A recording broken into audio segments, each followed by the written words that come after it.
Hello, everyone, and welcome to today's webinar, Empowering Customers to Shape Your Products. Before we get started, I would like to go over a few items so you know how to participate in today's event. You have joined the presentation listening using your computer speaker system by default. If you would prefer to join over the telephone, just select Phone in the audio pane and the dial-in information will be displayed. You will have the opportunity to submit text questions to today's presenters by typing them into the Questions pane of the control panel. You may send in your questions at any time throughout the presentation. We will collect these and address them during the Q&A session at the end of today's presentations. Today's webinar is being recorded, and you will receive a follow-up email within 24 to 48 hours with a link to view the recording. With that being said, I would now like to introduce Joe Ridholm, editor of Quirk's Marketing Research Review. Joe, please go ahead. Hello, everybody, and welcome to today's webinar, Empowering Customers to Shape Your Products. I'm Joe Ridholm, editor of Quirk's Marketing Research Review. And before we get started, just a few quick notes. You'll receive an email with a link to the recording of this event approximately 24 to 36 hours after we're through here today. And there will be time for questions after the presentation, so feel free to submit questions as we go, and we'll get to as many of them as we have time for. Our presenters today are Rick Kelly, Vice President of Products and Research at Fuel Cycle, and Community and Collaboration Consultant and author Jono Bacon. And with that, I will hand things over to Jono. Take it away, Jono. All right, thank you. Thank you, everybody, for joining us. I hope everybody's safe and well, and looking forward to getting into this today. As we said, feel free to pop your questions in as we're going through this. So I'm going to get right into it. So today we're talking about feedback. You know, how do we get the best kind of input from customers? And this is a huge topic with an enormous amount of complexity. But today I really want to focus on one key thing, and that is that the answer to all of your questions live in your audience's heads. Now, the way in which we get that information out of their heads and into a product roadmap can be complicated. A lot of people have taken the approach of using surveys for this. And I think surveys are useful to a certain degree, but they're flawed in many respects. And the reason for that is because when people are filling in a survey, they're not necessarily in the mode of using your product or using your service. They're thinking outside of it. They're thinking in a reporting sense. The ideal scenario that we're going to get into is where you build a relationship with your customers, with your audience, and then you can have a regular proactive set of engagements with them to get the right kind of information out of their heads and into your product roadmap. It builds far better consistency. Now, before we get into the community piece, which is incredibly valuable, excuse me, I think we need to talk about product market fit. So one of the fundamental questions that every business has with their product is, how do I make sure that my product is designed for the right kind of audience?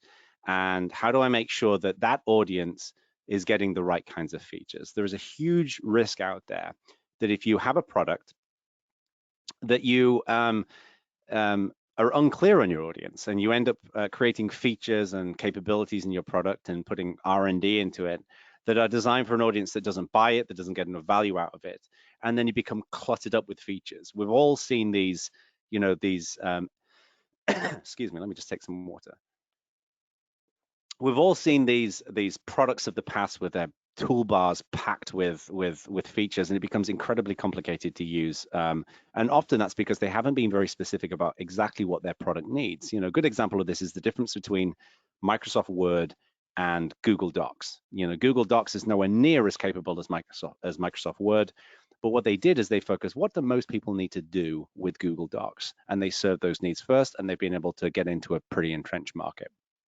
Now, in terms of defining the product market fit, there's a company called Superhuman that builds an email client that I've become a huge fan of recently.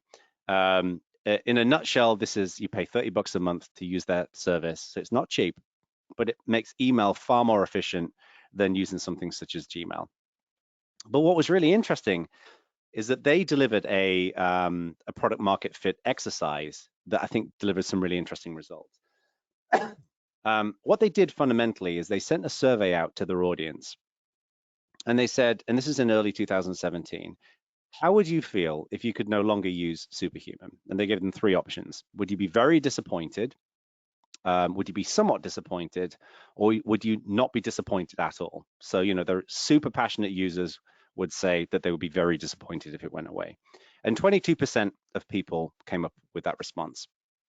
Now what they did is they looked at who were the typical demographic who fell into that category, and they identified a whole bunch of these demographics and the different responses in there. But fundamentally, the very disappointed people were founders, managers, executives, and business development people. So that gave them a sense of who are the kinds of people who were incredibly passionate about using Superhuman, so they know who to design their product for. Now what they did is they then, within some of the other questions in their survey, they said, what are the things that you most need? And they basically identified that a mobile app was going to be the most critical thing that audience needed. In the people who will be not particularly disappointed, they came up with a litany of other features that wouldn't necessarily resonate as closely with that audience. But what was interesting to me in this exercise is, which every business can do, is it gives you an opportunity to really define who your audience is crisply, because then what we can do is we can design communities to serve those specific audiences. So this exercise that Superhuman went through was all about understanding audiences. But the key with any business is that engagement is absolutely critical, is that we need to have a regular relationship with our audience at all times. And this is where communities have become incredibly powerful. So for example, Wikipedia has democratized access to information. Everything is documented on Wikipedia, from the theory of relativity to the Tiger King. Everything is out there and on there. We've seen open source, which is technology that's collaboratively developed by people from around the world, has been built. This is running most of the infrastructure on the planet today.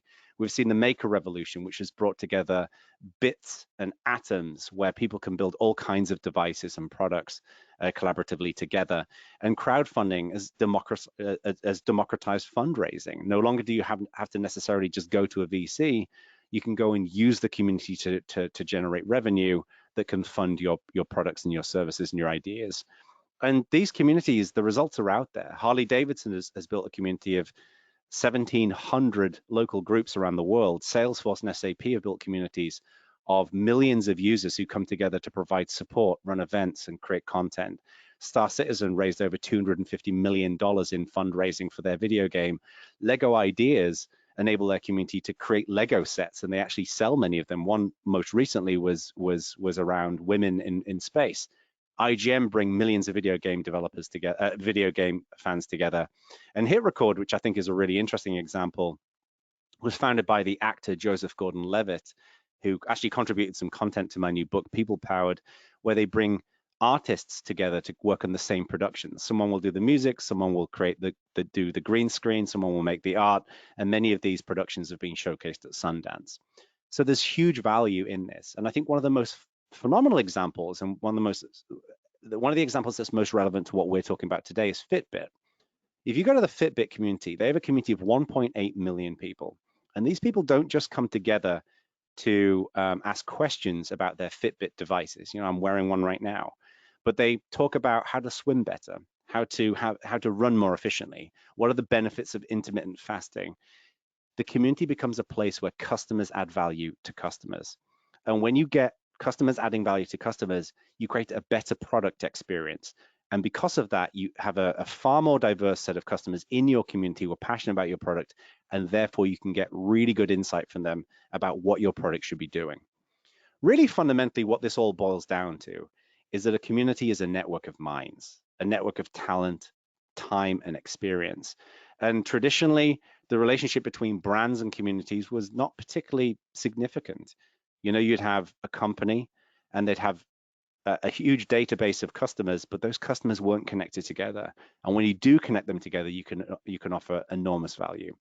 Now, I just released a book recently called People Powered: How Communities Can Supercharge Your Business Brand and Teams, that delves into this in a lot more detail. And I'm going to provide an overview of some elements of this and how this relates to getting great product feedback. So some of these principles, well, many of these principles are covered in this book. Where we start is by looking at what kind of community you want to build. And there's basically three types. The first is called consumer. These are people who just get together because they're passionate about the same thing. It can be Star Trek nerds hanging out in a forum, for example. And these are relatively straightforward communities to put together. You throw up a forum, you put some content out there, and off you go. The next type is called a champion community, and this is where most communities tend to form. Fitbit is a good example of this. This is where your community goes the extra mile. They provide support and guidance to each other. They organize local events. They create content. They create videos, all of this kind of stuff. And this is where you really start seeing the benefits of the community producing value for the community, which in turn produces value for the company. And then the third type of community is called collaborator. And this is where people come together to build things. And you can basically divide this into two types. One is called inner, and this is people who work together on exactly the same project. So for those of you familiar with open source are inner developer communities. Outer is where people build things that run on top of something else. So for example, going back to Fitbit, if you have a Fitbit device, like I've got one I'm wearing right now, people build apps, like I've got a Spotify app on here, and a weather app that runs on my little smartwatch. That's where people build things that run on top of a platform. Now, when we start thinking about product roadmaps, we need to think about all of these different areas. There is, what do developers need, for example, to build content that runs on your product if you've got a software product or a technology product, but then there is what goes into the actual community itself as well. So the key thing here is when you pick one of these models, and some communities have multiple models. For example, you may have a developer community, which is collaborator around something like Fitbit, but you may have for your users a champion community. The key thing is that the best experiences are journeys. So when we build out a community, we really want to focus on building a journey. Now, what this is going to do for you is if you've got a product or a service and you build a community that people can engage in, you're going to generate a ton of value in that community, build better customer engagement and retention, and then that's ultimately going to feed back in great feedback for your product roadmap. So when we think about the best journeys, a good example of this is Disney, right? If you go to Disney, from the minute you show up and park your car, to how you buy tickets, to how you're guided around the park and things like fast pass tickets and things like that, Disney has been meticulous in how they've crafted that journey to maximize the number of people that go through the park and to maximize the experience that they have. Another good example of this are great restaurants. This is one of my favorite restaurants, Saison in San Francisco. They think very carefully about how you book your table, when they bring you water, how you choose something from the menu, or if you have a prefix menu, how you go through that entire process. And another example of journeys are video games. I just recently bought Luigi's Mansion 3 on the Switch for my son. This is an awesome game if anyone hasn't played it. It's a lot of fun. And the first level is all about just teaching you the controls with enormous levels of gratification, making it a really fun experience so you can pick up how to get started with it. Everything is a really effective journey. Now with communities, what's interesting about communities is that while the mechanics of how you build a community will vary, the psychology is the same, because if you take away the computers, the screens, and everything else, we're fundamentally animals, and we operate on this path with a community. First of all, we want to gain access to it and get started and do something in your community. Then we want to be able to contribute. And when we start contributing, whether it's sharing ideas or organizing events or creating content, it starts building a level of self-respect in ourselves psychologically. We feel like we can do something that's valuable to other people. When you do that repeatedly, it builds a sense of dignity. And dignity is really a fundamental thing that we all want to feel. Not everybody has that experience, but when you feel like you're a dignified, well-respected part of a community, that gives you the ability to have an impact. This is when you can see the most remarkable community contributions happening. As one example, a community that I'm a member of, there's a guy in that community who has written books, organized training courses, has created all kinds of content for that specific music community, just because he feels like he's got the self-respect and the dignity to have that kind of impact. When you do that, it builds a psychological sense of belonging. People feel like they're part of something, that if they go on vacation for a couple of weeks, that they'd be missed. This psychology is what flows through the best businesses, the best communities, and everything else. Fundamentally, what we're looking at here is access to belonging. Give people great access, a great experience, and you'll build that sense of belonging. When you build that belonging, you have amazing, happy customers who can then help to guide you and play a role in how you shape your products. So the way in which we do this, because building communities can be difficult, is that we use this thing that I've developed called the called the community participation framework. And fundamentally, what this is how we go about building that journey.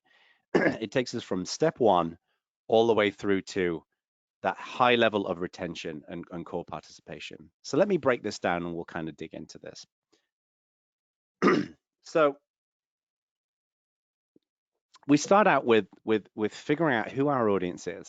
So when you're thinking about, okay, I want to build a community, who are the people I want to bring into this? Well, this is where our product market fit work can help us. If we interview our audience and we say, you know, would you be very disappointed, somewhat disappointed, or not disappointed at all if we weren't available? And you do that analysis that Superhuman did, it will give you a real crisp sense of who's actually using your product, as opposed to who you think might be using it. So what we can do is we can design our communities around these personas. So I'd first of all think very carefully. Now pick 2 of these personas, no more. We can't be all things to all people. So start there. Now what we need to do is we need to make sure that for each one of those personas, that getting involved in our community is as simple as possible. And this involves onboarding. So what we want to do, the star that's reflected here in this diagram, is them getting some kind of value. So imagine, for example, you've got a SaaS product that's designed for marketers. So your target persona is going to be a digital marketer, let's say. Well, the first piece of value that you might want to get in your community is going to be them asking a question and getting an answer to their question. Or it could be reading a piece of content that helps them to use a piece of your products as effectively as possible. We need to get them to that piece of value as quickly and as easily as possible.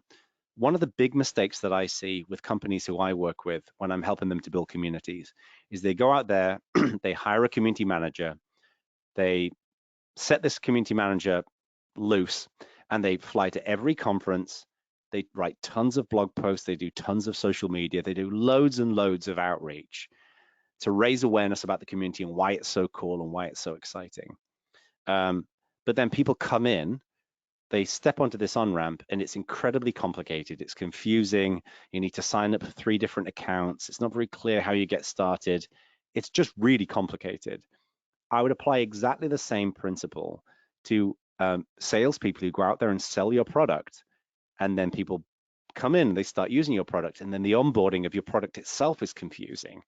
Microsoft, back in the old days when software came in shrink wrap boxes, had something called the 10-minute rule, which was you have to be able to take the shrink wrap off the box and within 10 minutes do a simple task that offers value, makes you realize the value that's in the product within that 10-minute period. I think we need to apply it to our products. We need to also apply it to our communities too. So the examples I gave you earlier on of Disney, of restaurants, of Luigi's Mansion 3, they're all examples of people thinking carefully through that onboarding experience. We need to do the same thing with our community and give them an awesome experience. Now, what happens once they get to that first piece of value for your persona that you may have defined from your product market fit analysis is they then go through 3 phases: casual, regulars, and core. So these phases are appropriately sized, right? Casual, in a nutshell, these are the people who are brand new to your community. They don't really know anyone. They don't really know what's going on. Regulars are the people who are there every day and showing up and very engaged. And then a very small number of people will be core. These are your rock stars. These are the nerds about your product, about your service. A lot of these people you will know by name already in your customer base. Now, generally in every 100 people, you get about 1 person is core. You get about kind of 30 are regulars and the rest are casual. So what we want to do is we want to focus on engagement, moving people from from casual to regular and to core. Now, the way in which we do this and the way in which you build any kind of stickiness when it comes to anything, whether it's people using your product, whether it's people joining a community, is you have to get them to build a habit. Now, the psychological research that's gone into habits suggests that it takes about 66 days to build a habit. So if you want to lose weight, you want to stop boozing, you want to get fitter, you want to be more efficient with how you do your email, whatever it might be, it generally takes about 66 days, a couple of months. And at the beginning of that 66-day period, it's really awkward and uncomfortable and weird. And then gradually it just becomes normal. You know, when I first moved to the US 12 years ago, I was the most unfit person you have ever seen. I'd never exercised. I never grew up around people who exercised. I was just lazy. And I've subsequently, since I've been over here and I got married and my wife is a exercise fiend, I've just got into the habit. Now I exercise every week. So we want to do the same thing for our community. That 66-day period is where we give people a specific set of things that they can do to participate regularly in our community, a 66-day period for people using your product as well. Now, when people come into the casual phase, it's awkward and weird. They don't really know anyone. There's a lot of imposter syndrome. They don't really know what's happening. So our goal here is to make them feel comfortable, to provide them with mentoring and guidance to keep them moving forward into the community. When they're regulars, they're showing up every day. And this is all about engaging and connecting people to other members and keeping them actively interested in participating with lots of things to do. And then the core people, we really want to tap into their wisdom. We want to help them help us to guide the community. Because one of the things about communities, one of the things about great businesses as well, is when your employees or when your community members can shape the business, can shape the community. If you have to show up every day and sit in a cube and go through your to-do list, that's the most uninteresting place to work. But if you feel like you can meaningfully change the business, that's an awesome place to work. Now, the way in which we keep people moving from the casual to the regular to the core is with incentives. These are the little things that we drop in throughout that journey that will help people to be motivated and excited about proceeding. Okay, this is all about giving them things to do. And I'm happy we can talk about this a little bit more in the chat about some examples of those incentives. I've got a whole training session on how to do this. So there's a lot involved in this, but we are fundamentally incentivizable creatures. We collect airline miles. You get 10 stamps on a coffee card and you get your free coffee. We collect trophies in video games. We like to be incentivized so long as we get an effective payoff. Now, on the customer feedback and how people feed into this is where you focus on the regulars and the core. Remember back to the superhuman product market fit example, right? They wanted to focus on what are the people who are really involved in their product, what do they need, but that also gives them a sense of being able to tap into the people who will be somewhat disappointed if their product went away. So for the people who really valued, in the superhuman example, who really valued their product, who would be very disappointed if it went away, they kept talking about speed and efficiency and minimalism. Those are the things that Superhuman knew they needed to focus on to build an even more powerful, effective product. But when they talked to the people who will be somewhat disappointed if it went away, they discovered that what they really wanted was the mobile app. So that gave them a sense of what to work on. So your core people here are obsessive users of your product or your service. They will give you real illumination into what your strengths are. Your regulars are the people who will give you a real sense of how you can design the right kind of features to continue being more and more valuable to your target audience. So this gives you a sense of how your community can play an increasingly powerful role in shaping this. But I want to get into some specifics before we wrap up and before we move on to Rick's piece about how you do this. So the first thing, you've got to provide regular opportunities for input, right? So, this is actually an example I'm going to provide also later on, which is ConvertKit. ConvertKit have got an email automation platform, and they're regularly engaging with their audience on how people can kind of feed into this. And you got to do the same thing, I think, with your community too. Regularly reach out to people, and especially people in your regulars and core, and say, like, what are we doing wrong? Like, what do you think we should focus on? What are our blind spots? Not only does this give you great feedback, but it also gives you an opportunity to build a relationship with your audience. I don't know about you folks who are watching this, but every single time a company's come up to me and meaningfully said, what do you want to see? What would you find more valuable in our product? And it's a one-on-one conversation. It's not some survey. Then it builds my trust in that brand. It builds my confidence in that brand. So this is one of the reasons why we shape our community, because we can really segment the most active and passionate members of our community. The second piece here is then around rewarding really valuable feedback and, no pun intended, but critically inviting criticism. So I'm providing a couple of examples here from some communities that I've worked with. You know, one on the left here, this is a community I was building with Intel, where when people will be active members of the community, would be able to recognize that in the platform that we were using, which is a platform called Discourse. And when people reached a certain level of active participation, we would recognize it and we publish it into the forum. Now, the reason why we did this is called an intrinsic reward. And an intrinsic reward is where you recognize somebody's value as a human being. You know, you thank them, you celebrate them publicly in a blog post, in a forum post, and social media, things like that. And what it does is it boosts someone's social confidence. Do you remember earlier on when we kind of walked through the psychological piece of this, that people really want to build that sense of self-respect and dignity? Every time you use an intrinsic reward such as this, you just bolster someone's self-confidence a little bit more.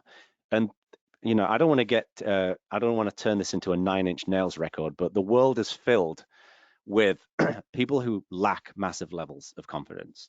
So every time you use intrinsic rewards like this, it's super powerful. You know, if you take nothing else away from this presentation, then figure out ways of giving your members of your team in your company these intrinsic rewards. They don't necessarily care about the backpack as much. They care about the recognition from the people they respect and trust in the organization. You know, when I used to work at XPRIZE, for example, one of the things that we had there was this program where every employee got $50 a month that they could use to tip other people, to recognize other people in the company. And, you know, no more than $50, right? So if somebody did some great work for you, you could give them $5. If someone did something amazing for you, you could give them $10. And what was interesting is the two people who got, by a long shot, the vast majority of the money every month were the two people that worked in the front desk, the people who were ignored in almost every facet of that company. Everyone was talking about the executives and the team leads and this and that and the other, with the two people on the front desk taking calls, delivering packages, sending out materials. They were super appreciated. It wasn't the money that mattered, it was the recognition that mattered. Now, swag, such as mugs and backpacks and things like that, this is an extrinsic reward, and that is valuable too. You know, opensource.com, this is a website where people write articles. They've got a huge community of people who create content for free that goes up on there. When people contribute regularly, they send them backpacks, and the most active people get flown out to Raleigh to a conference and an event where they can feed into it. Mattermost are a good example. They're a company I used to work with as a client. You know, they send the first contributors who contribute product improvements via technology. They'd send them mugs with their names written on them. And again, this is not just a mug. This is a personalized mug. It's recognition of the human being. So this is really powerful. The other element here is about setting expectations in idea trackers. Now, I'm sure many of you are thinking, wow, this community thing sounds quite interesting. We should set up a community. And then why don't we go and set up a system where people can post product ideas and then they can upvote them and downvote them. And then we can get a sense of what people want. I'd be very careful with idea trackers for a few different reasons. I have experimented with this. We did this with a company I used to work with called Canonical, and we set up an idea tracker, and it was both good and a complete and total disaster at the same time. On one hand, it was good because it provided a very crisp place for people to go and put ideas. But the problem you get with idea trackers is that the ideas are super inspecific, right? So for example, when I was at Canonical, the number one idea was make batteries more efficient, right? So it's a good general idea of what people wanted, but it didn't get anywhere near specific enough in terms of what we should deliver as a feature in the product. And the problem with this is that we might then go and fix battery length, for example, in one part. We may add one element of that, but does that completely tick off the make batteries better? Not really. So that means that the things that people most want live at the top of that list forever. So you've got to be very careful about that. The other thing you've got to be very careful with idea trackers is that there's an intrinsic expectation that when people submit those ideas, that they will be seen if they're upvoted, if they're at the top of the list, that they will be seen and then they will be fixed and they will be implemented. You've got to set expectations with an idea tracker that this is just input and that you might not implement the things that everybody wants. I would generally stay away from these because even if you say that, people will infer that, well, everybody wants this, therefore we should have it. And as we see throughout the world, just because something's popular doesn't mean it's necessarily any good. So I'd be very careful with idea trackers. Now I'm going to come back to ConvertKit. The other element here is providing visibility on your roadmap. So while ConvertKit goes out there and they provide a ton of opportunity for their customers and users to feed into, like, what do you want? What is interesting to you? How do we make our product better? They also publish this on a roadmap. They put it up on a website. I think it's roadmap.convertkit.com, something like that. And you can go and see what they're working on. It's not particularly detailed. I'd like it to be more detailed, but it gives users a sense of what they're seeing. And ideally, you can connect in the input that you've shared to ConvertKit and see your reflection in that. What I would like them to do is I would like them to actually list the people who have requested these things in there. I think that would be really neat, so you can get that recognition of people who are playing a role in shaping what the product looks like. And then finally, it's really critical to integrate this into your product workflow. So, if you look at the typical product development lifecycle, it usually looks a little bit like this. This might be a little different in your organization, but there's an ideation phase, concept and viability study, architectural design, an MVP, testing and QA, migration maintenance. You've got to make sure that all of this is intentionally plugged into your product roadmap in some way. One of the things that I often recommend with companies who want to use product input as a key element to this is that you do this in a cadence. And this is something I walk through a lot in People Powered, is the only way in which we build new skills into a business is to repeatedly do the same thing over and over again, right? So let's say you want to take feedback from your community and put it into your product workflow. You could do that today. Get that feedback, put it in, you build some features and off you go. But then you might not do it again for 8 months or a year.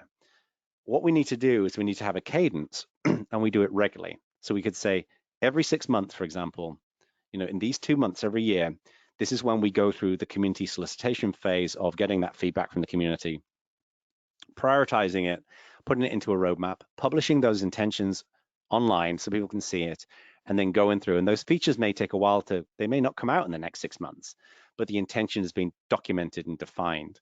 And then you repeat the same process 6 months later. The reason why we do that cadence is because every time you do that again, you refine it, you improve it, you get better at it, you become more efficient at it, you see what the problems were when you did it the last time, and it builds those intrinsic skills into a business. Mapping any kind of organizational learning to a cycle is super powerful with everything that you do. So I would definitely recommend that you do that. It doesn't have to be every 6 months, it could be once a year.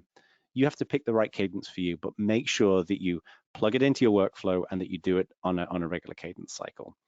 So just before I wrap up and hand over to the internet's Rick Kelly, I want to just mention my book, which some of you might find interesting.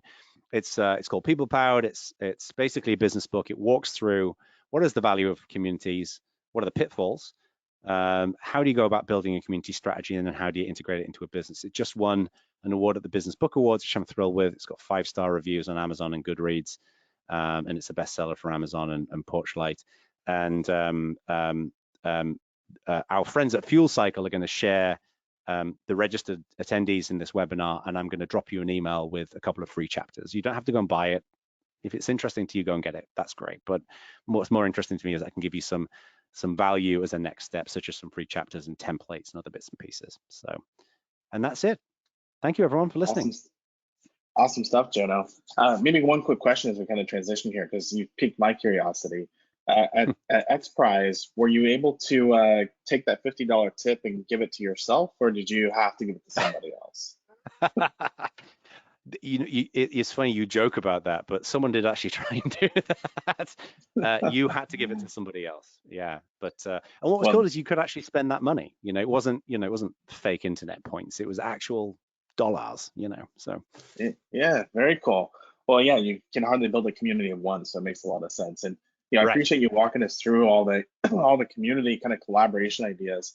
And essentially, like what I'm going to do is, think about our audience here, who are primarily like market researchers. So these are, people that really believe in the value of customer feedback. And essentially, what I want to do is, kind of talk through, some of the values of community, and especially as it relates to even like non-software products. So maybe if we can jump to the next slide real quick. I'm not going to spend too much time on this. I just want to set context for who FuelCycle is. So we're an enterprise research platform. Community is very, very central and very important to what we do. And the reason that it's so important is something I'll actually touch on in the next slide, if we can jump over there as well. So let me give you some information around like market research and market research spending. So today, and according to some SMR data that's come out recently, is that about 83% of all market research spending is quantitative. And now they're like 15% or so is qualitative, meaning unstructured, kind of more engaging, bilateral communication. And I think that's important to touch on, because when we're running surveys and running quantitative research all the time, and I'm a huge believer, FuelCycle is a huge believer in the value surveys. We had the superhuman example earlier. Surveys are super valuable. But surveys are also entirely examining like known parameters, known universe, known ideas, and they're organized by the business. So when you ask a survey, or when you're sending out a survey asking for product, feedback for the concept that somebody in your organization has created, it's essentially like using a street lamp. You're examining known parameters, known universe, and coming up with ideas that you alone have. Whereas when we move to unstructured, community-driven feedback, it requires a flashlight. You're kind of going off the beaten path, and you're getting feedback from many different people. A quick example of this, and if we jump to the next slide, is we work with a beverage company. Actually, Jonah and I were bonding over our affinity for gin before everybody else jumped on this, jumped on the webinar. This is actually going to be a case study for a global beer company. And if we jump onto the next slide, I want to talk about like the stage gate innovation process and how community informed their development for new product packaging that was environmentally sustainable. So essentially, we talked about the community feedback, where people can get together, they can organize around something that's centrally important to them. In this case, the brand we were working with was looking for feedback from people who were, beer drinkers, but also cared a lot about the environment and wanted to get feedback there. And so in an unmoderated or in a moderated forum, they were able to interact with people from multiple countries and generate around 600 different ideas for sustainable product packaging. And from there, they were able to transition those 600 ideas, work with their product and development teams to refine those into around like 30 potentially viable ideas, and then ran a series of live chats or focus groups with their community members to refine those products and especially identify unmet needs. And really what's interesting, again, when you're thinking about the value of community to product innovation in general, is that identifying those unmet needs in an organic, kind of natural format where it's interactions between other people. Even the idea of like upvoting and downvoting and co-creating, it helps you identify those unmet needs. And that doesn't mean that you're necessarily going to solve that unmet need, but you're able to identify unmet needs that are common among community members. So from there, after this brand had developed, 600 ideas, refined it down to 30 potential ideas, then they were able to turn to actual product refinement and run concept testing, where they start to do pricing refinement, actual product positioning. But the quantitative came far after the qualitative community-led approach. And to your point, Jono, earlier around like this, the community-oriented environment provides depth and richness that you're not necessarily going to find in a survey alone. And again, huge believers in surveys. This example features a couple rounds of surveys, but the idea is that your best source of feedback and identifying unmet needs is actually going to come in unstructured, feedback directly from your core audience. And I feel like that's so important. And again, when we think about like the world that market researchers live in, especially like in very dynamic, changing times, consumers' priorities are changing pretty dramatically right now, at least for the foreseeable future, right? And so for us, understanding what those actual needs are and collaborating with consumers to develop new products, new solutions that meet, that are meaningful to them is one of the most important things we can do. And with that, I want to thank Jono, and I think we're going to jump over to the next slide for some questions. Oh yeah, and before we do, we've got a quick poll, so I would direct people over to that function in your control panel. You can answer those questions and leave this up for about 45 seconds, I think, before we hop into the questions. But yeah, we've had some good questions coming in. First one, let me see which is the best one to start with. Had one that was sort of looking at working with customers who have to remain anonymous. Like in this person's example, was I think a scientist in the pharmaceutical business. Can you talk a little bit about considerations for people like that who may have to remain anonymous or to have their positions maybe not be so apparent to the other members of the community? I think that's a great question. And it's kind of a slippery slope of potential waffling on my end. When I did the role of people and anonymity.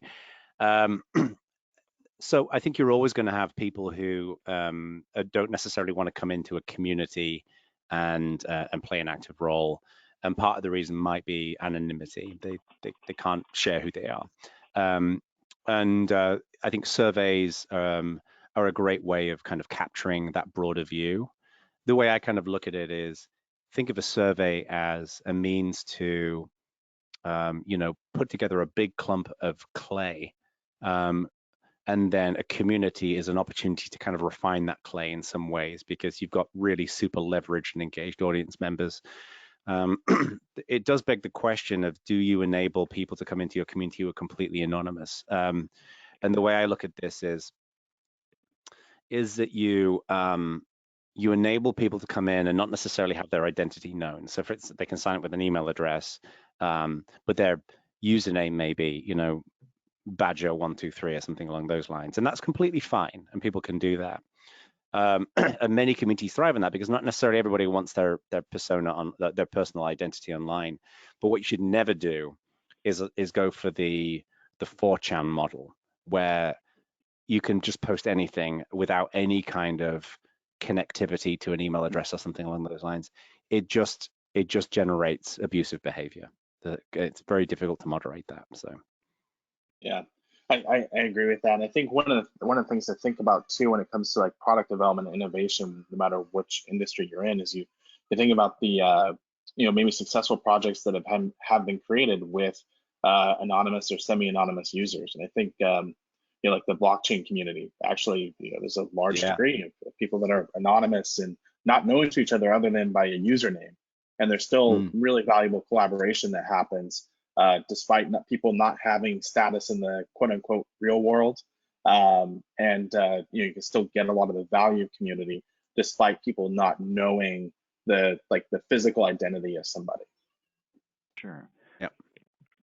Had another question too, just I think generally about B2B, using this app, this approach in the B2B as opposed to working with consumers. Can you talk about some of the considerations that might come into play if you are using this in a B2B setting as opposed to consumers? You want to start John, your thoughts, or I can. You go, Rick, and I'll follow in afterwards. Yeah, so I think with B2B audiences, it's equivalent, right? So I think that the example that used earlier was with Superhuman. Essentially, that is a B2B product that has consumer attributes. So essentially, the collaboration, the feedback, and developing product love is just as important in B2B. Maybe there's more formal community acquisition channels, maybe something along those lines. But about a third of our business is B2B, and so we would see we would see high levels of collaboration in B2B environments. Yeah, I was going to say something very similar, which is at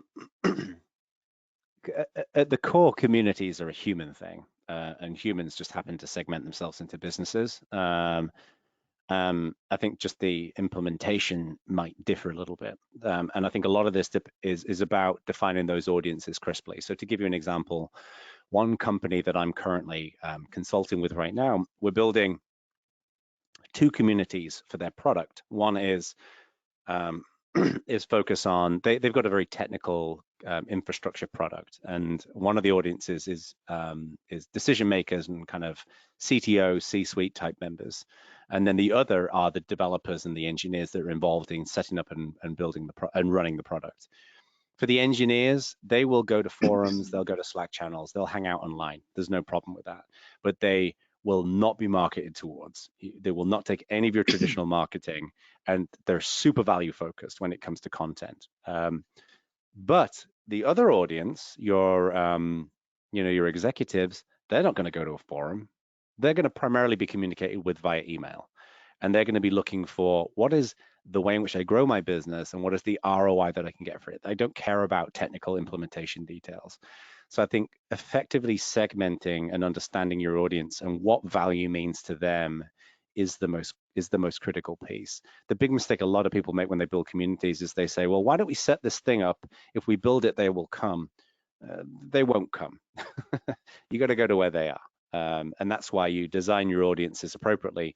But there is enormous value in communities for businesses. There are many, I mean, Salesforce are a great example of this, many B2B communities out there. Sure. Had a great question too about incentives. I know you're going to maybe touch on that a little bit more, but the questioner says, in terms of developing the proper incentives along the cycle, as you explained, do you have a process for determining the most appropriate, or do you simply ask your panel what incentives might be most likely to motivate them? That's a great question. I mean, incentives are super powerful. The way I look at this is one of the reasons why I divide my community participation framework into those three areas is that it gives us an opportunity to say, what is the psychological state for each segment? So for example, for casual people, they're brand new, they don't really know anyone. So what are the incentives that we can do to help them to develop better relationships, to get as much value out of the community as possible? And those incentives will be different to other ones. The way I approach it is there's two broad types of incentives that I use. I call them stated and submarine. A stated incentive is where you say, if you do this thing, you will get this thing. So an example of that would be a competition. If you participate in the competition and win, you get the prize. Or it could be a badge. If you achieve this particular thing, you will get a badge. Let's say if you ask your first question, you'll get a badge. If you answer your first question for somebody else, you'll get a badge. So there's a very clear statement of, if you do this, you get this. I think the more interesting approach to this is what I call submarine incentives, which is where you use technology to measure what people are doing, and you measure the right kind of behavior, and then you reward the right kind of behavior as if it's surprise and delight. So for example, imagine someone comes into your community and your forum software, for example, detects that they have been coming most days for the last 2 weeks, and they've answered 50 questions, say. You detect that, but then what you do is you reach out to them. Let's say Rick is doing this, and Rick drops them an email and says, hey, I just noticed you've just been super active in our community. We really appreciate it. Thank you so much. That level of surprise and delight is remarkably powerful. It's like the CEO, when you're starting out in your career and the CEO swings by your booth and says, I just want to say, really appreciate what you do. I'm so glad that you're a member of the team. People float on air when that kind of thing happens. So I think evaluate each phase, what the needs are of that phase, and then put the right mixture of stated and submarine incentives in there. And there's a whole bunch of stuff on my website where people can find out more about it. So, sure. Yeah, and I completely agree with that. And we see that happen all the time, and it's a huge motivator. And I mean, one thing to add on there is that people's incentive structure, like our internal incentives, are often mixed. So there's many different reasons that we can incentivize to do something. So providing a spectrum of incentives, oftentimes being valuable to motivate different types of people as well. So I may have different preferences for incentivization than Jono does. And Right. so offering like a plethora of those things, or like a spectrum, ends up being the most valuable thing. Sure. And the one final thing I would touch on very briefly that ConvertKit does as an example is, I talked about the onboarding journey in the session. Having a very clear incentive at the end of the onboarding is really powerful. So for example, with ConvertKit, one of the things they do when you sign up is they help you to get your account set up and get everything up and running. And then they actually say, once you've been through this and you've completed this, we'll send you a t-shirt. And it sounds very small and relatively uninteresting, but it's the psychological payoff that you get at the end. It's not the t-shirt, it's the payoff that's really valuable. So you can weave it into your product as well. Sure. I had a good question here too, just about once you start getting some insights from your community, what are some of the best ways or strategies to sort of disseminate those insights and findings within your organization to kind of let people know what you're doing and then what you're finding out through having the community? Yeah, I think it's a great question. So obviously there's many different things. One of across across the spectrum of different client types, I've seen a number of things that are effective in doing this. One is you want to build a community internally. It may not be a formal platform that you're developing, right? But essentially you want to build a community of fans of your initiative internally. So creating email distribution lists or Slack channels or Teams channels, whatever it might be, to help and advertise and market the efforts that you're creating inside your community are super important. So stakeholder buy-in, ensuring that your product team, branding teams, everybody's bought in. Actually, one of the best ways to do this is to invite them to actually participate. Make sure that you get different stakeholders throughout an enterprise actually engaged with your community too. Yeah, I could not agree more. I mean, I think the way I tend to look at it is definitely keep people engaged. And there's two thoughts to this. One is when you go out there and you start engaging with your regulars and your core members of your community, you're going to get just a whole. It's going to be a whole barrage of content that is going to be and suggestions and ideas. And I think you want to feed that through a filter internally that says, okay, does this really align with the core audiences that we've defined in the product market fit? Is it going to meet their needs? That's the first question. Because if it doesn't meet the needs of those audiences, you may be building something that's just not going to get used. I'd also evaluate similar features and product components that we've got. Are those getting utilized? So instrumenting your product capabilities to understand how things get used is also very useful, which you can't always do, but you aim to do if you can. So you kind of run it through that filter first of all, and then I would just give it a priority. Is it high, medium, or low? Because you can put a whole bunch of the medium and the low stuff. I'd track that in your backlog, so you've got it there and you know that it came from community members, and that may become a different priority in the future. But then once you've identified the high priority pieces, I think reaching back out to those community members and saying, we are going to proceed with this, and we'd like you to be involved in helping us to shape this and go to the next level of detail. Ask them for their further thoughts on, like, okay, if we're going to do this, how should we do it? And what's the most effective way in which we could do it? So you're kind of incorporating them throughout the process to whatever level of comfort you feel comfortable including them at. Sure. Well, we are almost at the top of the hour here. Oh, hold on, we've got one more question, I think, that just came in.